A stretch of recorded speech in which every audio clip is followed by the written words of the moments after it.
हैदराबाद में अगवा थियल ॿिनि भेनरुनि समेत 3 ॿारनि खे कराची में बाज़ियाब करायो वियो। पुलिस ॿिनि ॼणनि खे गिरफ़्तार करे वरितो।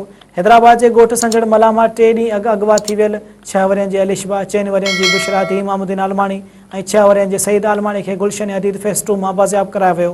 बाज़ियाब थियल ॿारनि जे वारसनि मेहरान टीवी सां ॻाल्हाईंदे ॿुधायो त 3 ॿारनि खे अगवा कंदड़ औरत हिकु मर्द जा मोबाइल नंबर ट्रेस कराया विया, जंहिं तहत पुलिस गुलशन हदीद में कार्रवाई करे 3 ॿारनि खे बाज़ियाब करायो। ॿारनि जे वारसनि ॿुधायो त पुलिस ॿारनि खे अगवा कंदड़ औरत समेत 2 ॼणनि खे गिरफ़्तार कयो आहे, जिन मथां केस दाख़िल कयो वियो आहे। होॾां बाज़ियाब थियल मासूम नीगरी अलिशबा मेहरान टीवी खे ॿुधायो त अगवा बाद खे नशे वारी गोरी खाराए कमरे में बंदि कयो वियो हो, जिथे मथनि तशद्दुद पिणु कयो वेंदो हो। बाज़ियाब थिया गुलशन हदीद फेस 2 में गुलशन हदीद फेस 2 में गिरफ़्तार थिया। उनमें तंहिंमें 2 औरतियूं ऐं 2 मर्द आहिनि जेके उहे गिरफ़्तार थिया। उन ते एफ आई आर थी आहे। उहो असां नंबर वग़ैरह जेके मिलिया त उन ट्रेस करायासीं, लोकेशनूं मिलियूं। पोइ असां पुलिस जी न फिरी असां पुलिस ताउन में SHO साहब, DSP अमजद साहब, उहे बि असां सां ताउन में हुआ।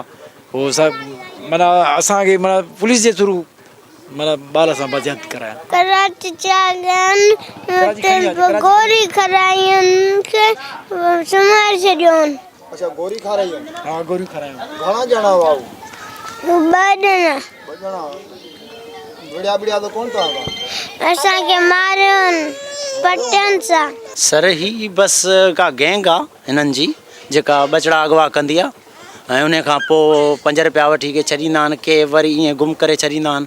बस अलाह असां ते रहम कयो, असांजे बचनि ते रहम कयो जो असांखे पंहिंजा बचड़ा सही सलामत मिली आहे। हेॾो वॾो वाक़ियो आहे। हिकिड़े ई घर जा मासूम 3 कलड़ा जे अगरि अगवा थी वञनि ऐं उहे रिकवर थियनि त इहा आउं सम्झां थो त सिंध पुलिस जी वॾी कामयाबी आहे। असां इन खे सारायूं था SSP हैदराबाद खे, प्लस में नसीम नगर पुलिस ऐं असांजो मेयर साहब कल्ह साईं वारनि वटि अची हिते पहुतो, घर पहुची हिननि खां मेयर हैदराबाद सरदार काशिफ शोरो साहब पहुता, साईं जिन सां मुलाक़ात कई, पंहिंजे हमदर्दीअ जो इज़हार कयईं ऐं बाला ऑफिसरनि सां राब्तो करे उन्हनि खे बि इंस्ट्रक्शन ॾिनई त तव्हां जेको सो जल्द खां जल्द मासूम बाज़ियाब करायो।